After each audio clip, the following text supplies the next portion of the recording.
you overspend. Make sky high demand, this is your backhand. You need to transcend, make it till weekend. Make your perfect blend, it will be your trend. This is a brand new trend. This is a brand new trend. This is a brand new trend. The following program is rated MALSV. It contains strong language, sexual situations, and violence. It is intended only for mature audiences. Finally, show with the balls to call it like it is. Rated R Safety Show on Safety FM. Countdown to audio torture. The Rated R Safety Show starts in 3, 2, 1. Let the eardrum pain begin. Forget the corporate bullshit. This is the Rated R Safety Show with your host, it doesn't matter who the host is. Well, hello and welcome to another glorious edition of the Rated R Safety Show. And hopefully, as you heard the lady singing at the very beginning, we are part of your brand new trend that you're living on Monday through Friday. Well, today is Friday, August the 30th of 2019, day 242, and only 123 days left. So hopefully you're about to enjoy this glorious weekend. And if you're blessed, you get 3 days off. So hopefully you'll enjoy that Monday off. And just to be on the safe side, we will not have a show on Labor Day Monday. You know what I've always been confused about? Why is it called Labor Day and people don't work? Anywho, that doesn't matter. But what is important is that we're at the end of the week. We're hopefully trending Monday through Friday with you, and hopefully we're having a grand time, you and I, as we have these discussions about safety and ranting and current affairs and about what's going on in the freaking news, man. But let me not bore you too much, and let's get you started right away with the news. Safety in a way never heard of before. The Rated R Safety Show on Safety FM. Here is the news on the Rated R Safety Show. So I have to tell you that Hong Kong has been dominating the news stories in China and all this fun stuff. So let's go right there onto the edge. The Chinese military has sent a new rotation of soldiers to the Hong Kong garrison, stating that the move is an annual, normal, routine action, despite the People Liberation Army is now even more cautious of the potential military intervention. Which is a reasonable response given the China's history of handling protesters not so gently. So, I don't know. If I was a protester, I might be a little bit concerned here at the moment. Because if you kind of look at what people have done in the past, it has not been the greatest outcome there in China. What do you think? Sometimes when I'm looking through some of these news stories, I kind of wonder how they become part of the news. So do you find this one important? The last remaining African elephant Belle is moving from Riverbank Zoo and Garden to the Milwaukee County Zoo. You'd think that the 38-year-old elephant would be okay to enjoy a more beautiful environment in the twilight of her years. Now, I look at that, I read it out loud, and I go, wow. Wow, wow, wow, wow. How did this make it into the news? Do people find that important? I mean, I can understand if you're watching a TV show, maybe even watching this on the internet. But you're listening to audio. And if I was reading news stories left and right, would that be important? Anyways, let's continue on here. I know that earlier in the week we were talking about Apple, and apparently Apple's just going to be sticking in the news here. Tech giant Apple is beginning to verify third-party iPhone repair stores to use authentic, oh yes, you heard me correctly, authentic Apple-branded parts, tools, diagnostics, and repair methods. Apple has notoriously insisted on doing all of their repairs and service work in-house. So with this change, do you believe that the late Apple CEO Steve Jobs would be turning into his grave? I mean, I would imagine if you kind of look back at some of the stuff that took place when Mac came out with, well, it wasn't even Mac. It was the people that were trying to compete with Apple that came out with what they were deeming the Hackintosh. And if you kind of were around during that time frame, you know that didn't last super ass long because people were like, hell no, we're not doing that from Apple.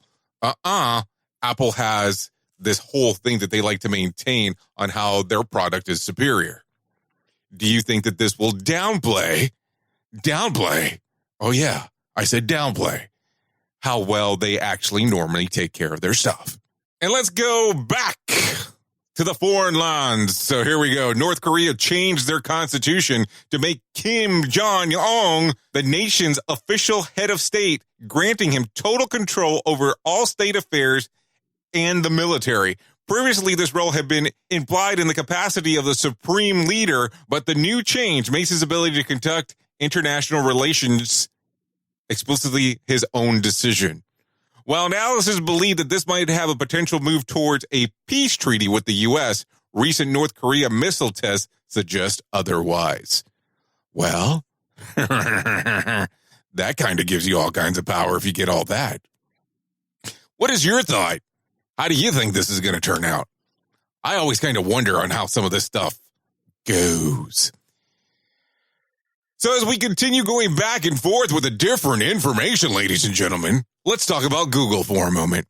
Google has removed their popular app called Cam Scanner from its Play Store as it was found to contain malware that shows intrusive advertising to the app's user. The popular app is used to scan documents and files to convert them into PDF. Now, the funny part is that the Apple version of it will be unaffected. So apparently it did not have the same kind of malware on there. Now, I'll tell you, at the previous employer that I was at, because they were cheap, they wouldn't actually use like a true PDF converter. They actually recommended this Cam Scanner thing. And the program works very, very well. But the fun part about it is it kind of leaves a watermark on there. I don't know why I'm telling you that. Maybe that's important or not. But maybe that's where some of the actual malware was coming from. Anyways, who gives a shit? Let's move on. Mosquitoes in several U.S. states have been found to carry the EEE. What the hell? This rare yet deadly virus has claimed a human life in Massachusetts and affected various animals in Michigan, Connecticut, and Delaware. The number of reported cases this year is in line with what the Center of Disease Control and Prevention expected. And they do not consider this a breakout year. These mosquitoes are usually found in wooded, swampy areas. The CDC recommends using EPA-approved mosquito repellent, wearing long sleeves and pants when hiking, and getting rid of standing water in flower pots, bird baths, and anything that holds water. Well, holy macaroni, buddy. I don't want to get bit by any stupid-ass mosquito containing any kind of EEE. I get attacked by mosquitoes wherever I go. That's not going to help anything. So a few weeks ago, matter of fact, a few days ago, better saying, there was a young lady by the name of Victoria Grakowski, 16-year-old. She has finally been found. She went missing 5 days ago after flying from New York to the UK. She was found in the UK about 130 miles north of London. Her parents had been worried that she might have flown over to the UK to meet an older man whom her mother saw her talking to her daughter online. A man was arrested in connection with her disappearance, underscoring the instincts of Victoria's parents. Well, shit, that turns you from a person of interest to all of a sudden somebody who they're going after relatively quick. Glad that the lady was found. That's important. 16-year-old. I would be freaking out.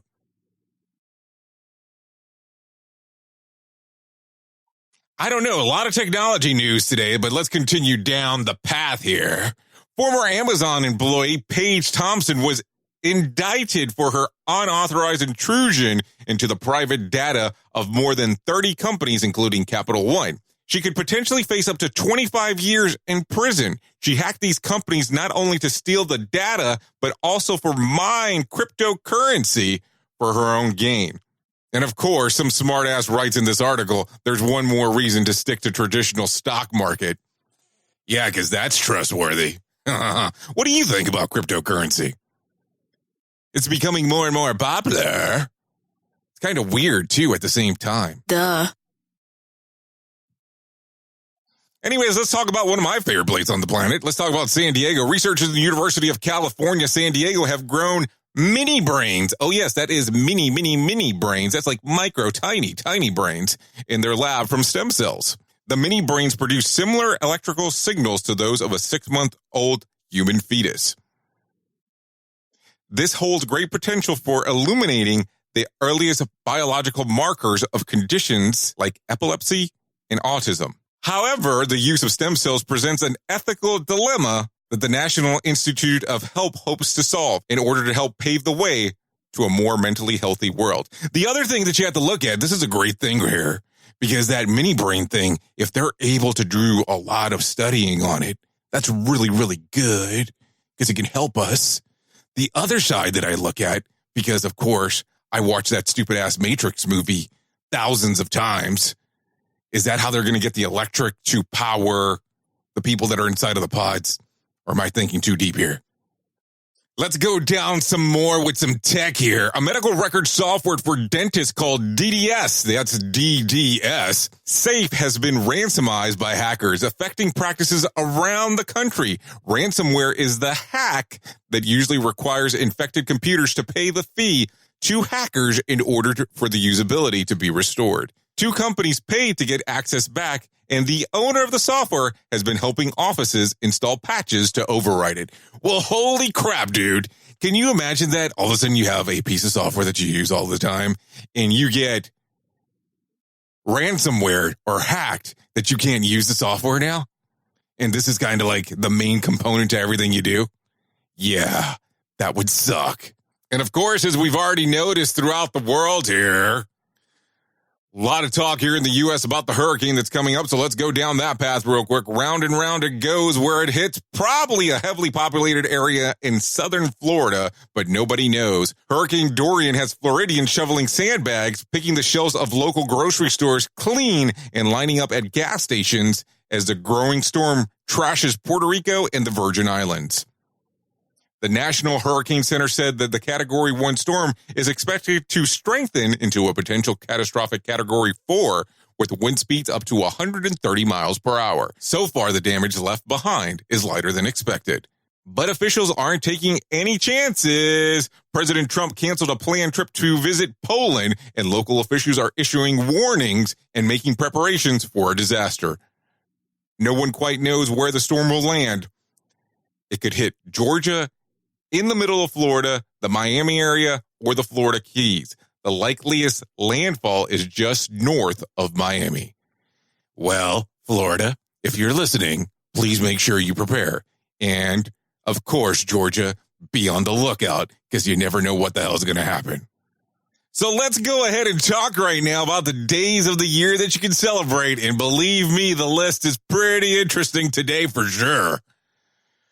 Let's take it from the top. Frankenstein Day. International Day of the Disappeared. National Beach Day. International Whale Shark Day. National Grief Awareness Day. National Toasted Marshmallow Day. National Holistic Pet Day. And Slinky Day. I might go out and actually celebrate Slinky Day. That sounds good. Just as a friendly reminder, enjoy your 3-day weekend. I won't be here Monday. Hopefully, you'll be able to enjoy your time. I'll see you on Tuesday. I know who you are. You know who I am. You've been listening to the Rated R Safety Show. Love you. Mean it. Bye. Duh. This show is almost as enjoyable as hearing the sound of the toilet flush. Rated R Safety Show on Safety FM.